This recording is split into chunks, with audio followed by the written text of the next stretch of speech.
તો જૂનાગઢમાં હિતેશ ઉદાણીએ પોતાનું અપક્ષમાં ફોર્મ ભર્યું છે અને મનપાની ચૂંટણીમાં અપક્ષ ઉમેદવારી નોંધાવી છે। હિતેશ ઉદાણી ભાજપના પૂર્વ નગરસેવક છે, તો પ્રજાના કામ કરવા હંમેશા તત્પર તેવું પણ તેમના દ્વારા કહેવામાં આવ્યું છે।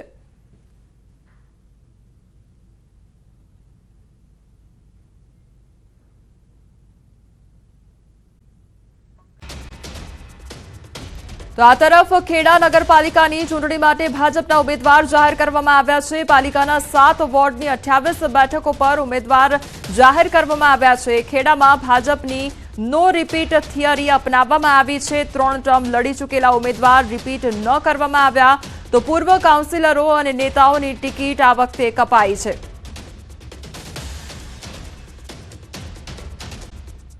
પાલિકાની ચૂંટણી અને ભાજપે ઉમેદવારોની યાદીની જાહેરાત કરી છે અને 7 વોર્ડની 28 બેઠકો માટે ઉમેદવાર જાહેર કર્યા છે।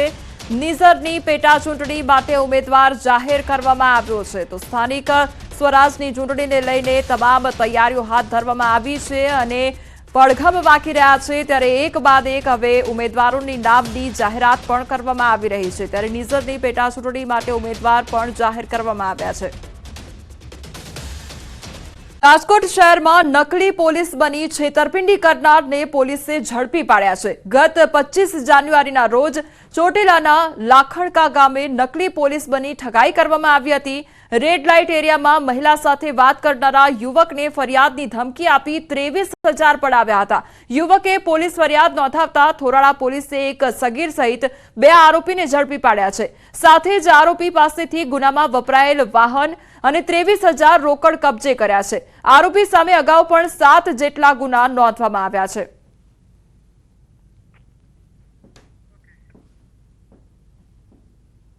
આ કામના આરોપીને પકડી લાવી, જેમાં એક મેઇન આરોપી છે સલીમ, તેમજ એની સાથે બીજો એક કાયદામાં સંઘર્ષમાં આવેલો કિશોર, 2 જણાને પકડી પાડી અને એમની પાસેથી જે તેઓએ પડાવેલ 23,000 રૂપિયા તેમજ ગુનામાં જે એક્સેસ વપરાયેલું એ એક્સેસ નંબર પ્લેટ વગરનું એની પાસેથી કબજે લેવામાં આવેલ છે। વડોદરા કોર્પોરેશનનું 10 મહિનામાં 100 કરોડનું વીજ બિલ આવ્યું। વર્ષ 2025-26માં વીજ ખર્ચ 133.28 કરોડ થશે। અધિકારીઓ ન હોવા છતાં કેબિનોમાં વીજ વેડફાટ થઈ રહ્યો છે। ન્યૂઝ 18 ગુજરાતીના રિયાલિટી ચેકમાં આ ઘટસ્ફોટ થયો છે। અધિકારીની ગેરહાજરી છતાં એસી, લાઇટ, પંખા બધું જ ચાલુ જોવા મળ્યું છે। ઓફિસમાં સ્ટાફ ઓછો છતાં બેફામ વીજ વેડફાટ કરવામાં આવી રહ્યો છે। ન્યૂઝ 18ની ટીમે બિનજરૂરી લાઇટ બંધ કરી જવાબદાર મીડિયા તરીકે પોતાની ફરજ નિભાવી હતી। હવે સરકારી બાબુઓ પણ જવાબદારી નિભાવે તે અનિવાર્ય છે।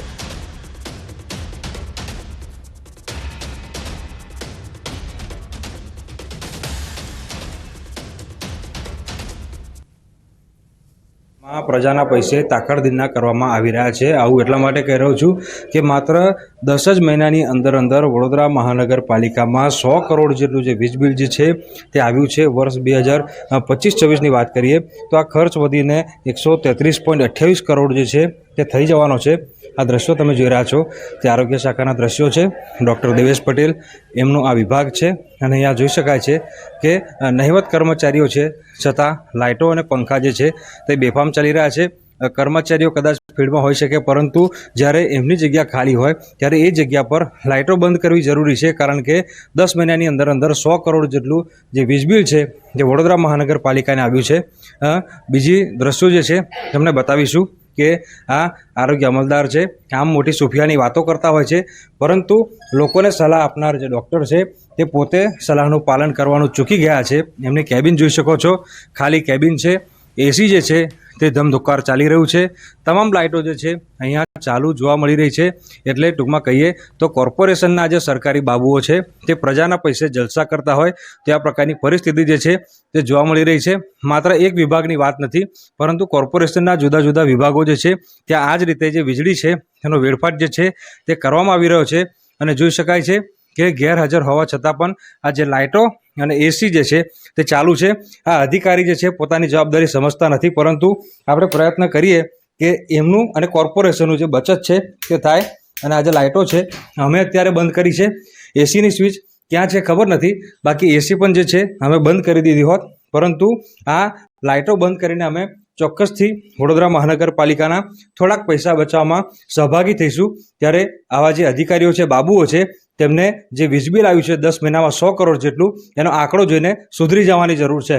હાર્દિક દીક્ષિત, ન્યૂઝ 18 ગુજરાતી, વડોદરા. અરે 100 કરોડમાં તો કેટલો મોટો સોલાર પેનલો બધે ઠેકાણે ઊભી થઈ જાય, પણ રસ્તામાં સોલાર પેનલ જેવું આકોટા દાંડિયા બજારનો સોલાર સિસ્ટમ કર્યું છે, સોના કરતાં ઘણામાં મોંઘી છે એ પ્રમાણેનું સોલાર સિસ્ટમ. એટલે કોન્ટ્રાક્ટરોને ફાયદા કરાવવા માટે જ આ ધંધો થઈ રહ્યો છે.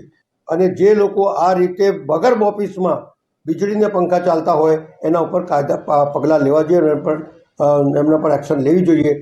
નગર સેવા સદનની સામાન્ય સભામાં હોબાળો સર્જાયો છે. સામાન્ય સભાની બેઠકમાં શાસક અને વિપક્ષ આમને સામને આવ્યા અને બેઠકમાં ભરૂચના કુલ 33 કામોને મંજૂરી અપાઈ હતી. તો નગરપાલિકાની બેઠકમાં બિસ્માર માર્ગો અને ગટર સહિતના પ્રશ્ને કોંગ્રેસે વિરોધ કર્યો છે. સામાન્ય સભામાં નગરપાલિકાના જ મૃતક કર્મચારીના પુત્રને રહેમરાહે નોકરી તેમજ ચાલુ નોકરી પર મૃત્યુ વળતર મુદ્દે સભા તોફાની બની હતી.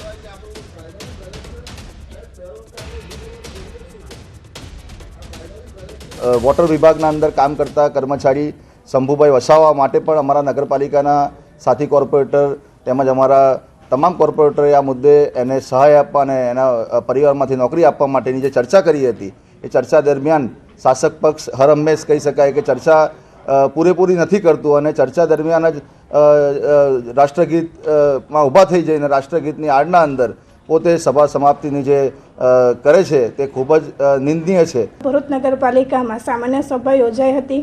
33 મુદ્દા હતી.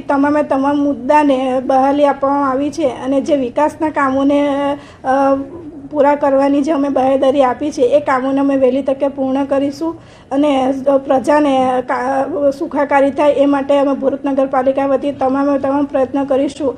કપડવંજ સેશન્સ કોર્ટ દ્વારા બળાત્કારના આરોપીને 20 વર્ષની સજા સંભળાવવામાં આવી અને ફાગવેલ ગામેથી આરોપી હરીશકુમાર સગીરાને ભગાડી ગયો હતો અને તેની મરજી વિરુદ્ધ તેની સાથે દુષ્કર્મ ગુજાર્યું હતું.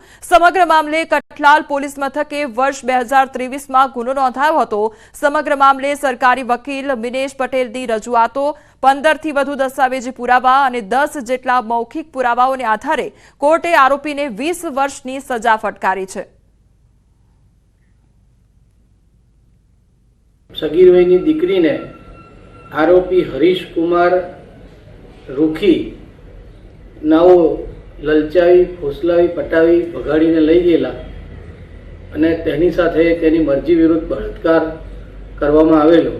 ભરૂચના ટંકારિયા ગામે બાવળની જાળીઓમાં ચાલતું જુગારધામ ઝડપી પાડવામાં આવ્યું છે. એલસીબી પોલીસે બાતમીના આધારે અડોલ રોડ પર એસટી કોલોની પાછળ આવેલી ખુલ્લી જગ્યામાં દરોડા પાડ્યા હતા, જે દરમિયાન પોલીસે 25 જુગારીઓને રંગે હાથ ઝડપી પાડ્યા હતા. સ્થળ પરથી રોકડા રૂપિયા 2,10,000, 22 મોબાઈલ, એક કાર અને જુગાર રમવાના અન્ય સાધનો મળી કુલ રૂપિયા 7 લાખથી વધુનો મુદ્દામાલ જપ્ત કરવામાં આવ્યો હતો.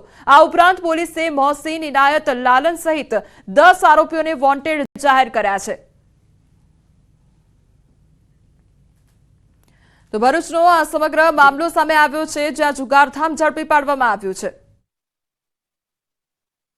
તાલુકાના ટંકારિયા ગામમાં ઇક્રમ, ઇનાયત, લાલન અને એના ભાગીદારો દ્વારા ટંકારિયા ગામની સીમમાં કે જે એસટી કોલોની પાછળ બાવળની જાળીઓ આવેલી છે ત્યાં તાડપત્રીઓ પાથરી અને બહારથી જુગારીઓ બોલાવીને મોટા પ્રમાણમાં જુગાર રમાડે છે એવી એમને બાતમી હકીકત મળતા એલસીબીની પોલીસ ટીમ દ્વારા આ જગ્યાને કોર્ડન કરી રેડ કરતા ત્યાં જુગાર રમતા 25 જેટલા ઈસમો પકડી પાડવામાં આવેલા સ્થળ ઉપર. ગૃહ રાજ્યમંત્રી વિપુલ ચૌધરી સામે કોર્ટમાં ચાર્જ ફ્રેમ અને Mehsana Dudhsagar dairy bonus case મામલે કોર્ટમાં ચાર્જ ફ્રેમ કરવામાં આવી છે. તો અમદાવાદ કોર્ટમાં ચાર્જ ફ્રેમ કરવામાં આવી છે. આ તરફ આરોપી વિપુલ ચૌધરી, આશા ઠાકોર અને નિશિત બક્ષી સામે ચાર્જ ફ્રેમ કરવામાં આવી છે. દૂધસાગર ડેરીમાં 14 કરોડના બોનસ મામલે કેસ થયો હતો દાખલ અને કેસમાં 2300થી વધુ સાક્ષીઓ તપાસવામાં આવ્યા. તો 25,000થી વધુ દસ્તાવેજી પુરાવાઓ કોર્ટ સમક્ષ રજૂ કરવામાં આવ્યા છે.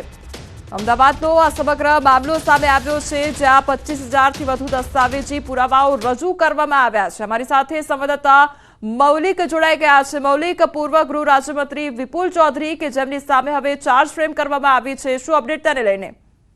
કોમલ, બિલકુલ મહેસાણા દૂધસાગર ડેનેશ જે છે તે બોનસ બાબતે જે કૌભાંડ સામે આવ્યું હતું અને તેની વિરુદ્ધ જે પૂર્વ ગૃહ રાજ્યમંત્રી અને તે સમયના ચેરમેન વિપુલ ચૌધરી સહિત 4 વ્યક્તિઓ છે તેની વિરુદ્ધ ફરિયાદ દાખલ કરવામાં આવી હતી. આ ગોટાળામાં લગભગ અત્યાર સુધીમાં પોલીસે જે તપાસ કરી છે તેમાં 2300થી પણ વધુ સાક્ષીઓ જે છે તે તપાસવામાં આવ્યા છે અને સાથે સાથે વિપુલ ચૌધરી, આશાબેન ઠાકોર અને નિશ્ચિત બક્ષી સામે આજે ચાર્જ ફ્રેમ કોર્ટ સમક્ષ દાખલ કર્યો છે. માનવામાં આવ્યું છે કે 25,000થી પણ વધુ દસ્તાવેજી પુરાવો કોર્ટ સમક્ષ મૂકવામાં આવશે. એટલે આગામી સમયમાં હવે ગૃહ રાજ્યમંત્રી પૂર્વ જે છે વિપુલ ચૌધરી અને તેની સાથે અન્ય જે આશાબેન ઠાકોર અને નિશ્ચિત બક્ષી તેમના સામે કેસ જે છે તે ટ્રાયલ ઉપર આવશે અને ત્યારબાદ જે અલગ અલગ તપાસ, ઉલટ તપાસ જે છે તેની કાર્યવાહી આગળ હાથ ધરાશે.